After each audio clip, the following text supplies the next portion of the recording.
Avis vascular centre మన దేశంలోనే the best varicose vein hospital. నమస్కారం, మీరు చూస్తున్న సుమన్ టీవీ. నేను మీ కీర్తి. సెప్టెంబర్ 7వ తారీఖు రాహుగ్రస్త సంపూర్ణ చంద్రగ్రహణం ఏర్పడబోతుంది. మరి దీనికి సంబంధించి అనేక ధర్మ సందేహాలు మనందరి మధ్యలో ఉన్నాయి. వీటిని నివృత్తి చేయడానికి మనతో పాటు ఉన్నారు. 2009 నుంచి 30,000కు పైగా జాతకాల పరిశీలన చేసి, అలాగే 2013 నుంచి అనేక పితృదోషాల కార్యక్రమాలను నిర్వహించి, అంటే కొన్ని వేలకు పైగా పితృదోష కార్యక్రమాలను నిర్వహించిన ప్రముఖ ఆస్ట్రాలజర్ బ్రహ్మశ్రీ నందిబట్ల శ్రీహరి శర్మ గురుగారు. నమస్కారం గురుగారు. వాగర్థావివ సంపృక్తౌ వాగర్థ ప్రతిపత్తయే జగతః పితరౌ వందే పార్వతీ పరమేశ్వరౌ. ఆదిత్యాయ చ సోమాయ మంగళాయ బుధాయ చ గురు శుక్ర శనిభ్యశ్చరాహవే కేతవే నమః. శృంగేరి జగద్గురు పీఠాధిపతులకి, కంచి పీఠాధిపతులకి నమస్కారములు తెలియజేసుకుంటూ కార్యక్రమాన్ని ప్రారంభిద్దాం. గురుగారు, ఇందాక నేను చెప్పినట్టుగా సెప్టెంబర్ 7న రాహుగ్రస్త సంపూర్ణ చంద్రగ్రహణం ఏర్పడిపోతుంది. చాలా చాలా టెన్షన్ పెడతా ఉన్నారు. అసలు పలానా రాశుల వారికి బాగుంది, బాగాలేదు, చాలా చాలా అనర్థాలు జరగబోతున్నాయని. మరి దీనికి సంబంధించి మీ వివరాలు గురుగారు. తప్పకుండానమ్మా. ఈ యొక్క 7వ తారీఖు సెప్టెంబర్ 2025 సంవత్సరంలో సంపూర్ణ చంద్రగ్రహణం అనేటువంటిది ఏర్పడబోతుంది. ప్రపంచవ్యాప్తంగా 82% మందికి ఈ యొక్క ప్రభావం అనేటువంటిది అన్ని దేశాల్లో విస్తరించి ఉంది. ఓకే. కాబట్టి ఈ యొక్క సంపూర్ణ చంద్రగ్రహణం అనేటువంటిది పాత గణిత పంచాంగం ప్రకారం శతభిష నక్షత్రం 4వ పాదం చివరిలో, పూర్వాభాద్ర నక్షత్రం మొదటి పాదంలో ఈ యొక్క గ్రహణం అనేటువంటిది ఏర్పడుతుంది. కాబట్టి ఈ శతభిష పూర్వాభాద్ర అనేటువంటిది ప్రామాణికంగా పాత గణితం ప్రకారం తీసుకునే వాళ్ళు తీసుకుంటున్నారు. దృగ్గణితం ప్రకారం అయితే కేవలం పూర్వాభాద్ర నక్షత్రంలో ఈ యొక్క గ్రహణం ఏర్పడబోతుంది. కాబట్టి ఇక్కడ ఏది కరెక్టు అని చెప్పి మనం తలగా బద్దలు కొట్టుకునే దానికంటే రెండూ మన సిద్ధాంతాలే. కాబట్టి వీటిని యాక్సెప్ట్ చేయగలిగితే ఏ గొడవ ఉండదు.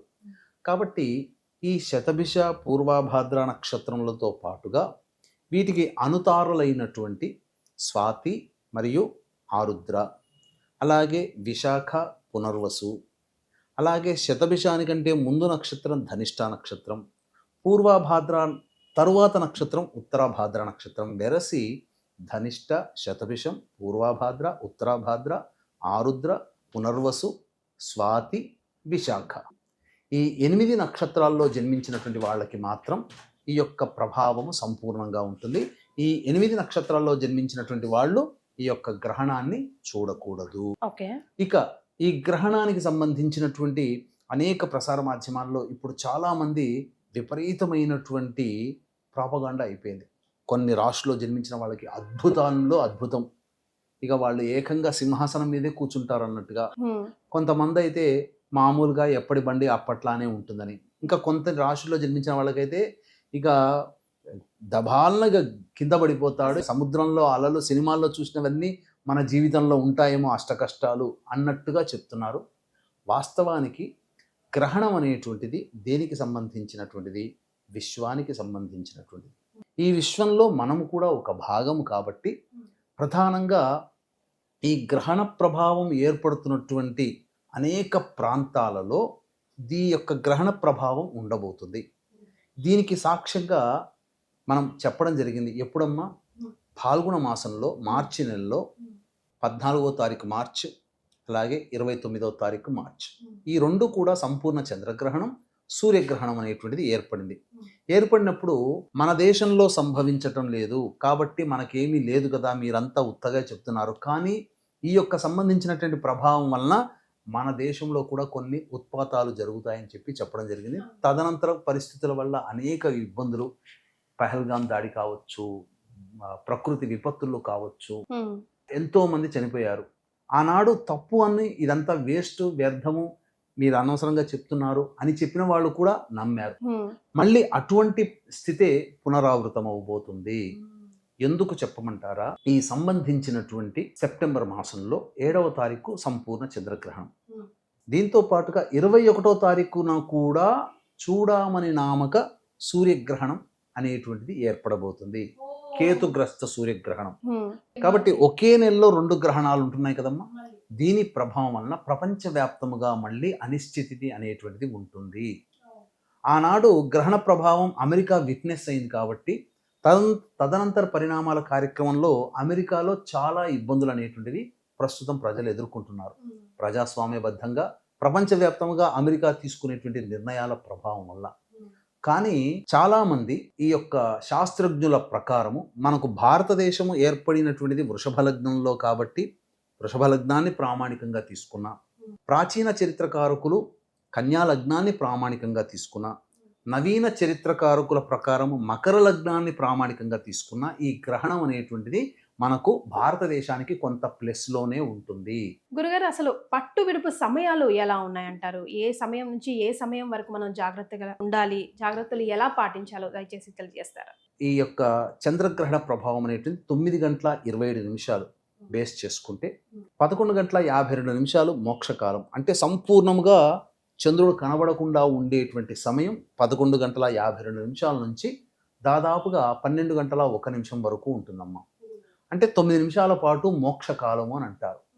అది తర్వాత విడుపు అనేటువంటిది జరుగుతూ 1:27 విడుపు అయిపోతుంది. అంటే టోటల్గా 3:10 పాటు ఈ గ్రహణ ప్రభావం ఉంటుంది. అతి సుదీర్ఘమైనటువంటి గ్రహణంగా మనం చెప్పవచ్చు. ఎక్కడైనా సాధారణంగా గ్రహణం అనేటువంటిది గంటన్నరలో ఉంటుంది. కానీ ఇది 3:10 పాటు ఉండేటువంటి సంపూర్ణమైనటువంటి లాంగెస్ట్ ల్యూనార్ ఎక్లిప్స్ అని చెప్పవచ్చు. సాధారణంగా చాలామంది ఈ గ్రహణం అనేటువంటిది ఏర్పడుతున్నటువంటిది కుంభరాశిలో ఏర్పడుతుంది కాబట్టి మేషరాశి, వృషభ రాశి, అలాగే కన్యా రాశి, ధనుస్సు రాశిలో జన్మించినటువంటి వాళ్ళకి శుభమైనటువంటి యోగాలు, అలాగే మిథునము, సింహము, తుల, మకరంలో రాశులలో జన్మించినటువంటి వాళ్ళకి మధ్యస్థమైనటువంటి ఫలితాలు, కర్కాటకము, వృశ్చికము, కుంభము, మీన రాశిలో జన్మించినటువంటి వాళ్ళకి చెడు ఫలితములు ఎక్కువగా ఉంటాయని చెప్పి మనకు గ్రహణ ప్రభావం ద్వారా ఏర్పడబోతుంది. అయితే ఈ సమయంలో మనం ఏం చెయ్యాలి అని అంటే, సాధారణంగా మన కులదేవత ఆరాధన కానీ, ఎవరైనా గురువు గారు ఒక మంత్రం ఉపదేశం ఇచ్చి ఉంటారు, ఆ మంత్రం పారాయణం చేసుకోవడం కానీ, లేదా మనకిష్ట దేవత యొక్క ఆరాధన, కొంతమంది ఆడవాళ్ళకి లలిత, విష్ణు సహస్రనామం ఇష్టం, కొంతమందికి ఈశ్వరుడు ఇష్టం, కొంతమందికి అమ్మవారి ఇష్టం, కొంతమందికి గురువు అంటే ఇష్టం, దత్తాత్రేయుడు, ఇలా ఎవరికి వారికి, కొంతమందికి సుబ్రహ్మణ్య స్వామి, కొంతమందికి సర్పము, అనగా ఇవి ఇలా చెప్పుకుంటూ పోతే కొంతమందికి వినాయకుడు, ఇలా మనం చెప్పవచ్చు. కాబట్టి ఎవరికి ఇష్టదేవత ఉంటుందో ఆ ఇష్టదేవత యొక్క ఆరాధన చేయాలి. ఎందుకు చెయ్యాలి అని అంటే, మనకు వంశానుసారముగా వస్తున్నటువంటి కులదేవత, ఇవన్నీ కూడా దేవతలు ఏవైతే ఉంటాయో ఆ సంబంధించినటువంటి సమయంలో కొంత ఆ సంబంధించినటువంటి వాటికి అపవిత్రత అనేటువంటిది కలుగుతుంది, మాలిన్యము కలుగుతుంది.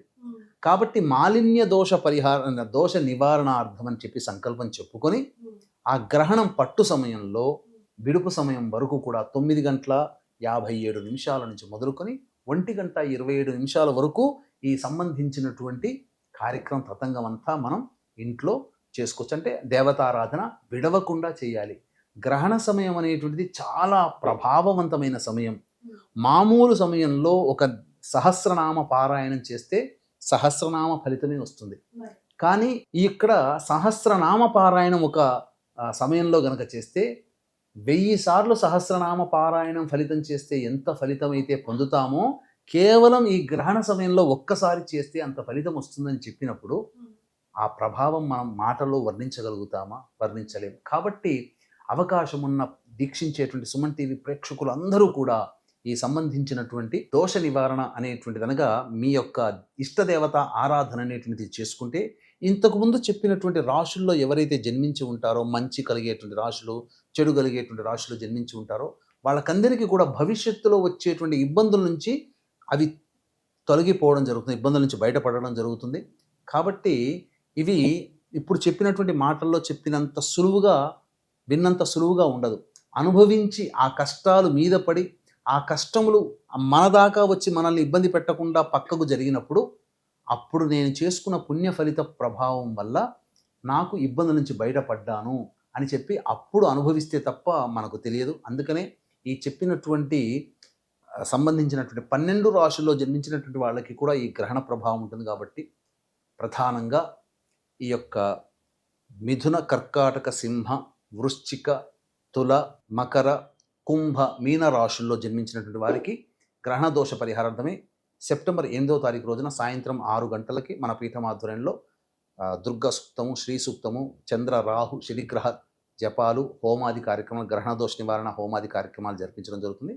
6 గంటలకు ప్రారంభమవుతుంది కాబట్టి 8వ తారీఖు రోజున సాయంత్రం 5 గంటల లోపల మీ గోత్రనామాదులు నమోదు చేసుకోవచ్చు. ఈ కార్యక్రమంలో నమోదు చేసుకున్నటువంటి వాళ్ళకి శక్తిపాతము చేయబడినటువంటి కరుంగలీమాల మీకు అందివ్వడం జరుగుతుంది. గురుగారు, మరి అమెరికన్స్ పరిస్థితి ఏంటండి? అంటే సెప్టెంబర్ 7th వచ్చే చంద్రగ్రహణం కానీ సెప్టెంబర్ 21st వచ్చే సూర్యగ్రహణం వల్ల వాళ్ళకి ఏమైనా ఎఫెక్ట్ ఉంటుందా? వారేమైనా పరిహారాలు కానీ లేదంటే సూతకాలు కానీ పాటించాలంటారా? మనకు చెప్పవలసినటువంటి ఏంటంటే, వీక్షించేటువంటి ప్రేక్షకుల్లో చాలా మంది అమెరికా తదితర ప్రాంతాల్లో ఉన్న వాళ్ళు ఉంటారు.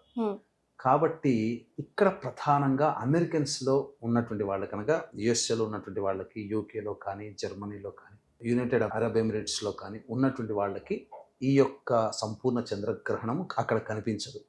అలాగే మనం చెప్పుకున్నటువంటి 21వ తారీఖు రోజున అమావాస్య ఉంది కదా, ఆ రోజున ఏర్పడే చూడామణి నామక సూర్యగ్రహణం కూడా ఆ ప్రాంతాల్లో కనిపించదు.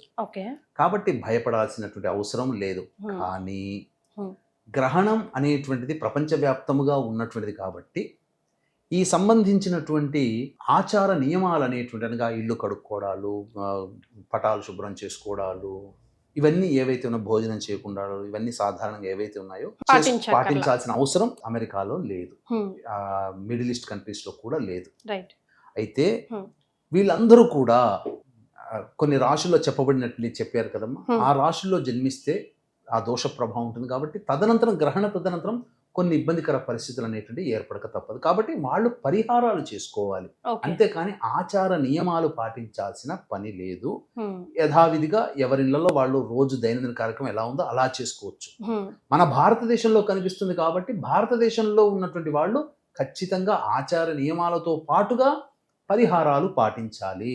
అంతేకాకుండా 21 సెప్టెంబర్ నాడు ఏర్పడేటువంటి సూర్యగ్రహణం ఏదైతే ఉందో అది న్యూజిలాండ్, ఆస్ట్రేలియా, అంటార్కిటికా ఖండంలో అనేటువంటిది ఫిజీ వంటి దేశంలో ఏర్పడుతుంది. కాబట్టి 21 సెప్టెంబర్ నాడు ఏర్పడేటువంటి చూడామణి నామక కేతుగ్రస్త సూర్యగ్రహణం ఏదైతే ఉందో ఈ చెప్పబడినటువంటి ప్రాంతాలు అంటే ఆస్ట్రేలియా, న్యూజిలాండ్, ఫిజీ, అంటార్కిటికా ఖండం ఈ యొక్క సంబంధించినటువంటి దేశాల్లో ఖచ్చితంగా ఆచార నియమాలు పాటించాలి, పరిహారాలు కూడా పాటించాలి. మన దాకా వస్తే మనం మాత్రం ఖచ్చితంగా ఆచార నియమాలు అవి పాటించాలంటున్నారు. ముఖ్యంగా గణేష్ నవరాత్రులు జరుగుతున్నాయి కాబట్టి 9 రోజులే పెట్టుకోవాలి, తర్వాత వెంటనే గ్రహణం వచ్చేస్తుంది కాబట్టి 11 రాత్రులు చేయకూడదు ఈసారి అని చెప్తా ఉన్నారు గురుగారు. అసలు మనం ఎలాంటి ఆచార నియమాలు పాటించాలి ముందుగానే? ఇక్కడ మనము గమనించుకున్నట్లయితే గ్రహణం ఏర్పడేటువంటిది 9:57 వరకు.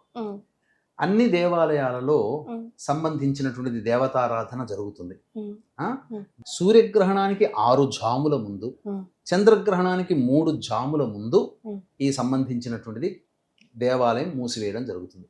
అంటే దాదాపుగా మధ్యాహ్నం 12:30 గంటలకి, అంటే రాత్రి 9:57 అన్నప్పుడు మధ్యాహ్నం 12:30కి దేవాలయాలు అన్నీ కూడా క్లోజ్ చేస్తారు.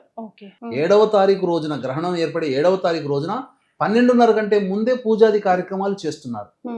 అంటే అక్కడ పూజాది కార్యక్రమాలు చేసుకోవాలి కదా, ఆ ప్రామాణికంగా చూసుకున్నాం. కాబట్టి మనం ముందు రోజు ఈ సంబంధించినటువంటిది నిమజ్జన కార్యక్రమం యథావిధిగా చేసుకోవచ్చు. అనంత పద్మనాభ చతుర్దశి ఉంటుంది, చతుర్దశి రోజున చేసుకోవచ్చు. దీనికి ఏమి ఈ సంబంధించినటువంటిది పట్టింపులు అంటూ ఏమీ పాటించాల్సింది లేదు. ముఖ్యంగానమ్మా నవరాత్రులు అనేటువంటిది గణపతికి ఎక్కడ మనకు శాస్త్రంలో చెప్పబడలేదే. ఇది కేవలం స్వాతంత్రోద్యమం కోసం బాలగంగాధర్ తిలక్ గారు అందరూ ఒక చోట గుమికూడి నిర్ణయాలు తీసుకోవడానికి ఆనాటి కాలమాన పరిస్థితుల ప్రకారం ఒక చోట గుమికూడితే britishers shoot at sight order పెట్టారు. కాబట్టి పూజ అంటే వాళ్ళు ఎగ్జెంప్షన్ ఇస్తారు. కాబట్టి ఈ నవరాత్రులు అనేటువంటిది ఆ స్వాతంత్ర ఉద్యమంలో భాగంగా నెలకొల్పి అందరినీ ఒక చోట గుమికూడి నిర్ణయాలు తీసుకునే వాళ్ళు భజన చేస్తున్నట్టు నటిస్తూ ఎవరి కార్యకలాపాలు వాళ్ళు చేయడానికి ముచ్చట పెట్టుకునేవాళ్ళు. అలా ఉంది. గణపతికి ఎక్కడ కూడా శాస్త్రంలో నవరాత్రులు లేవు, కేవలం ఒక్కరోజే. వరలక్ష్మి వ్రతం ఎలాగో, వైభవలక్ష్మి వ్రతం ఎలాగో, కామేశ్వరి వ్రతం ఎలాగో, ఇది కూడా కాత్యాయని వ్రతం ఎలాగో, ఇది కూడా వినాయక వ్రతం, వరసిద్ధి వినాయక వ్రతం. అంతే తప్ప ఇది ఈ మధ్య కాలంలో ఈ యొక్క 20th సెంచరీలోనే మనం ఏర్పాటు చేసుకోవడం జరిగింది. గురుగారు, మన గ్రహణం 9 గంటల చిల్లర టైంకి స్టార్ట్ అవుతుంది కాబట్టి భోజనాది కార్యక్రమాలు ఎప్పుడు ముగించుకోవాలంటారు? ఇంతకుముందు చెప్పుకున్నట్టుగా 3 జాముల ముందే మనం ఈ యొక్క సంబంధించినటువంటిది అనగా 12:30 లోపల ఈ యొక్క భోజనాది కార్యక్రమాలన్నీ కూడా ముగించుకోవాలి. హ్మ్. దీనికి పిల్లలు, అనారోగ్యంలో ఉన్న వాళ్ళు, వృద్ధులు, గర్భవతులు వీరికి ఎగ్జెంప్షన్. హ్మ్. కాబట్టి వీళ్ళు ఆకలికి ఉండలేరు కాబట్టి హ్మ్.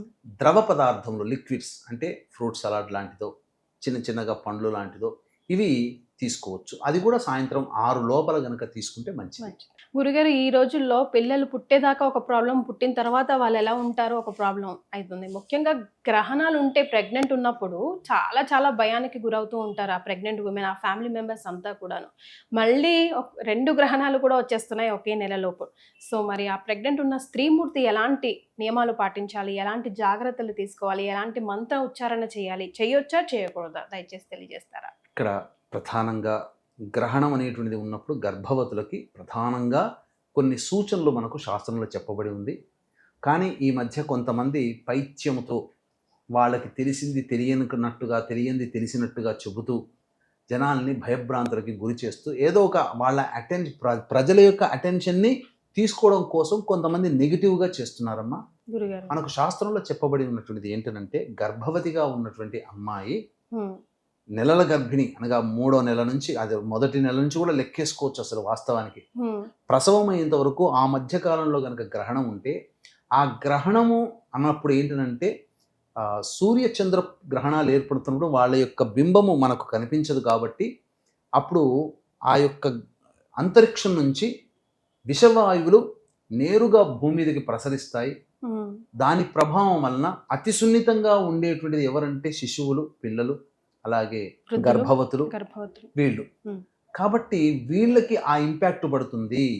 గ్రహణం ముర్రితో పుడతారు అంటే ఈ ముక్కు అనేటువంటిది కానీ మూతి దగ్గర పూర్తిగా చివర్లు ఉండిపోవడం.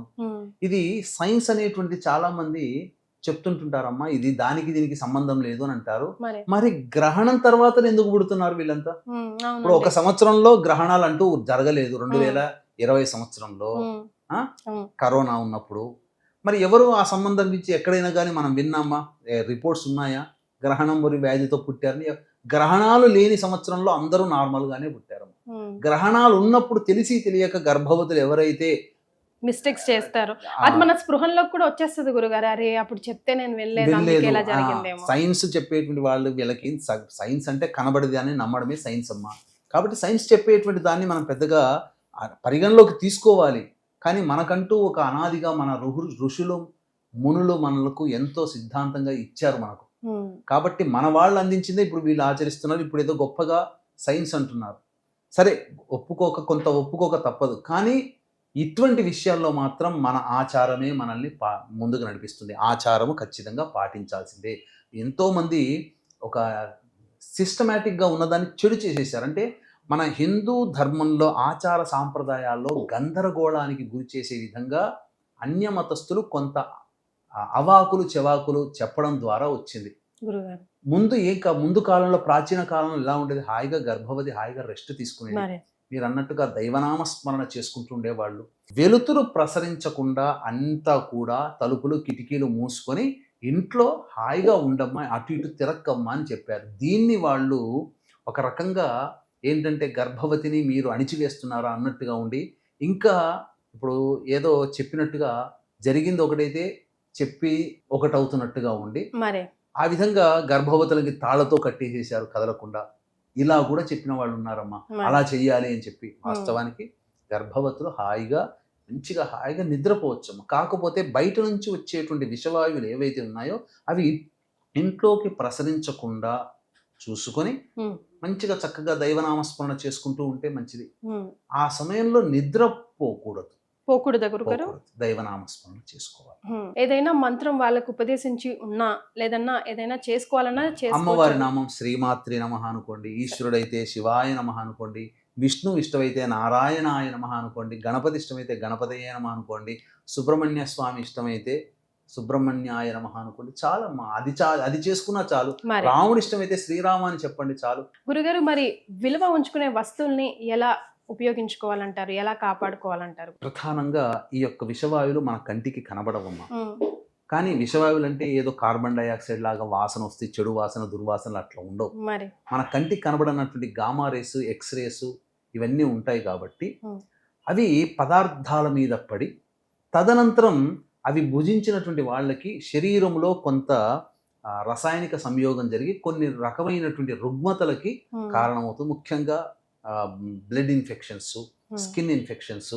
తదనంతర కాలంలో ఎక్కువగా ఈ ఓజోన్ పొర పనిచేయదు ఆ సమయంలో, కాబట్టి ఆ క్యాన్సర్ కారకమైన వ్యాధులకి ఉంటుంటారు. అందుకని మీరు చూడండి, అమెరికాలో ఓజోన్ పొర పనిచేయదు. అందుకే అమెరికాలో ఎక్కువ విక్టిమ్స్ క్యాన్సర్ రోగాలతో ఉండేటువంటి వాళ్ళు 67% ఉంటారు. అందుకే వాళ్ళు ఎండాకాలంలో బయటికి రారు. కారణం అది. కాబట్టి ఈ సంబంధించినటువంటిది నిల్వ ఉన్నటువంటి పదార్థాలు అంటే కాయగూరలు, మన పచ్చళ్ళు, ఊరగాయలు, ఇలా కొన్ని పదార్థాలు ఉంటాయి నీటిలో. ఏదైనా కానీ అవన్నీ విషంగా ఉండకూడదనే ఉద్దేశంతో మన వాళ్ళు దర్భ అనేటువంటిది క్షణాలు దర్భ అని అంటారు. ఆ దర్భని ఆ విధంగా ఆ యొక్క పదార్థాల్లో వేయాలి కూడా. చాలా మంది దర్భకి గరికకి తేడా లేదనుకుంటారు. గరికంటే బయట దొరికేది అనుకుంటారు. కాదమ్మా, దర్భ విశిష్టత వేరు. అది పూజా స్టోర్లో కానీ పచారీ షాపుల్లో కానీ దర్భ అంటే ఇస్తారు. అవి ఒక కట్ట తెచ్చుకుంటే ఏం పెద్ద ఉపయోగం ఏం లేదు. అయితే పూర్వకాలంలో ఎలా ఉండేదంటే నట్టింట్లో అని అంటారు కదమ్మా, నట్టింటిలో ముగ్గు వేసేవాళ్ళు. అష్టదళ పద్మము కానీ చతురస్రాకారం కానీ ముగ్గు వేసి అందులో ఆ పైన ఒక దర్భల యొక్క కట్ట పెట్టేవాళ్ళు, దర్భల్ని పరిచేవాళ్ళు పూర్తిగా నిండుగా. ఆ విధంగా ఉన్నప్పుడు ఏమైందంటే ఎక్కడెక్కడి నుంచో వచ్చిందంతా కూడా నట్టింట్లో చేరుతుంది. దర్భ ప్రభావం వల్ల ఆ ఇంట్లో విషవాయువులు అనేటువంటి రాకుండా ఉంటాయి అనే ఉద్దేశంతో ఆ విధంగా ఇళ్లల్లో ఉండేటువంటి ఊరగాయల్లో, నీటిలో, అన్నిట్లో వేసుకున్నా నట్టింట్లో మాత్రం చతురస్ర మండలము కానీ అష్టదళ పద్మము కానీ వేసి అప్పుడు దర్భలు అనేటువంటి పరిచేవాళ్ళు. తద్వారా ఇంట్లోకి వచ్చే నెగిటివ్ ఎనర్జీ కూడా తొలగిపోతుంది అని మనకు శాస్త్ర ప్రమాణం. గురుగారు, మరి ఒకవేళ గ్రహణం తర్వాత మనం ఎలాంటి నియమాలు పాటించాలి? దేవుడు గది కానీ ఇల్లు కానీ ఎప్పుడు శుభ్రం చేసుకోవాలంటారు? ఇక్కడ గ్రహణానికి పట్టు విడుపు అనేటువంటిది ప్రధానమైనటువంటి నియమం. కాబట్టి పట్టు పట్టేటువంటి సమయం 9:57 కాబట్టి రాత్రి 9 గంటలకల్లా ఇల్లంతా శుభ్రం చేసుకొని మామూలుగా ఊడ్చేసేసుకొని జాడి కట్టతో ఊడ్చేసేసుకొని ఇల్లంతా శుభ్రం చేసేసుకొని పట్టు సమయంలో ఎవరైతే తమ ఇష్టదేవత ఆరాధన చేసుకోవాలనుకుంటారో, గురువు గారు ఇచ్చినటువంటి మంత్రోపదేశం చేసుకోవాలి అని అనుకుంటారో, వీళ్ళందరూ కూడా 9:57 ప్రారంభమవుతుంది కాబట్టి 9:55 స్నానం ఆచరించేసేసుకొని 50 నిమిషాలకి బాత్రూమ్కి వెళ్ళి స్నానం చేయాలి. 9:57, 58 లేదా 10 గంటలకల్లా బయటకు వచ్చేసేస్తారు. చక్కగా తుడుచుకొని చక్కగా ఆసనం, దర్భాసనం కానీ లేకపోతే మంచి పట్టు వస్త్రం కానీ కట్టుకొని ఉచితాసనం వేసుకొని గురువు గారు ఇచ్చినటువంటిది వంశ ప్రకారంగా వస్తున్నటువంటి దేవతారాధన, కులదేవతారాధన, ఇష్టదేవత ఆరాధన, సహస్రనామ పారాయణము, మూలమంత్ర జపము అవన్నీ కూడా 1:20 వరకు చేసుకోవాలి. తదనంతరం 20 నిమిషాలకి విడుస్తుందన్నంగా స్నానం ఆచరించాలి. కొంతమంది జపం చేసుకుంటూ ఉంటారు కాబట్టి బ్రాహ్మలు గనక అవైలబుల్ అయితే 1:10 బ్రాహ్మని పిలిపించి ఆ యొక్క గ్రహణ విడుస్తున్న సమయంలో కాంస్య పాత్ర లేదా కాంస్య అంటే బ్రాంజ్ కాంస్య పాత్ర, అందులో కొంత వెండి బింబము, చంద్రబింబము, వెండి సూర్యబింబము, వెండి నాగబింబము వేసి అది మునిగిపోయేంత విధంగా ఆ యొక్క ఆవు నేతిని, శుద్ధమైన ఆవు నేతిని వేసి, లేదా మట్టి పాత్రనైనా తీసుకోవచ్చు, ఇత్తడి పాత్రనైనా తీసుకోవచ్చు, కానీ స్టీలు వాడకూడదు. ఇక తీసుకొని అందులో చెప్పిన విధంగా వేసి ఆ మునిగిపోయేంతగా ఆవు నెయ్యి వేసి అందులో తన ముఖాన్ని చూసుకొని అదే సమయంలో బ్రాహ్మడికి దానం చేయాలి. వస్త్ర సహితముగా, అలాగే బియ్యము, మినుముల సహితముగా, నువ్వుల సహితముగా, వస్త్ర సహితముగా చెప్పినటువంటి పాత్రలో ఆ విధంగా ముఖం చూసుకొని దానము గనక చేస్తే గ్రహణ దోషం అనేటువంటిది సంపూర్ణముగా తొలగిపోతుంది.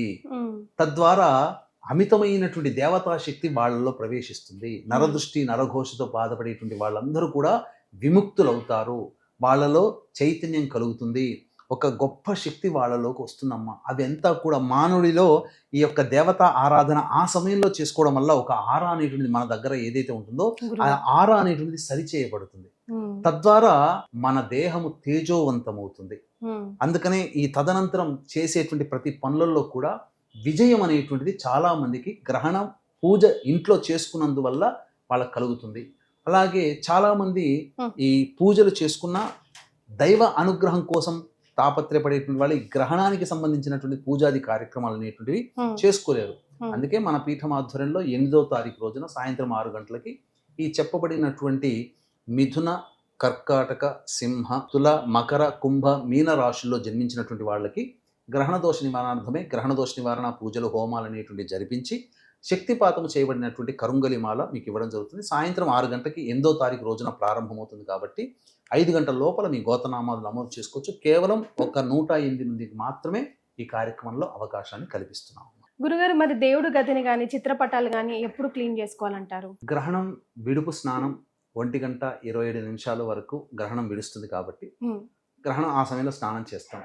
తదనంతరం ఆ సంబంధించినటువంటి ఇల్లంతా కూడా మళ్ళీ ఒకసారి చీపురు కట్టతో పూర్తిగా క్లీన్ చేసి తదనంతరం శుభ్రమైనటువంటి నీటితో, అంటే మంచి నీటిలో గళ్ళ ఉప్పు, తర్వాత యాలకుల పొడి, తర్వాత పసుపు, తర్వాత ఈ సంబంధించినటువంటి గోపంచకము, పచ్చకర్పూరము ఇవన్నీ వేసి సుగంధ ద్రవ్యాలన్నీ సుగంధ ద్రవ్యాలు వేసిన తర్వాత ఇవన్నీ కరుగుతాయి కదమ్మా. గురుగారు. తదనంతరం ఒక మంచి బట్ట మాఫ్తో ఈ సంబంధించినటువంటి ఇల్లంతా క్లీన్ చేసుకుంటే నెగిటివ్ ఎనర్జీ 100కి 100% పోతుంది. సూపర్. దేవతా శక్తి అప్పుడు ప్రవేశిస్తుంది. మరి తరువాత ఈ దేవతల విగ్రహాల దగ్గర కూడా గ్రహణం పట్టు కంటే ముందే అన్ని దర్భపుల్లలు పెట్టాలి చిత్రపటాల దగ్గర కానీ. ఎందుకంటే మనం రోజు నిత్యం పూజిస్తాం కదా, మరి మనకు సంబంధించి 20-30 సంవత్సరాల నుంచి చిత్రపటాలు ఉంటాయి. ఆ చిత్రపటాలు కూడా దైవశక్తి ఉంటుందమ్మా. అలాగే విగ్రహాలు ఉంటాయి కాబట్టి విగ్రహాలకు అన్నిటి దగ్గర, చిత్రపటాల దగ్గర ఎలాగో దర్భపుల్ల పెడతాం మనం. తదనంతరం విడుపు స్నానం అయిపోయిన తర్వాత మళ్ళీ అంతా కూడా పూజా మందిరం అంతా కూడా శుభ్రపరచుకొని ప్రతి విగ్రహాన్ని శుభ్రంగా కడుక్కోవాలి. మంచిగా చింతపండుతో లేదా కుంకుడుకాయ గింజ రసంతో శుభ్రంగా కడుక్కొని మళ్ళీ అదంతా అయిపోయేసరికి 3 అట్లా అవుతుంది.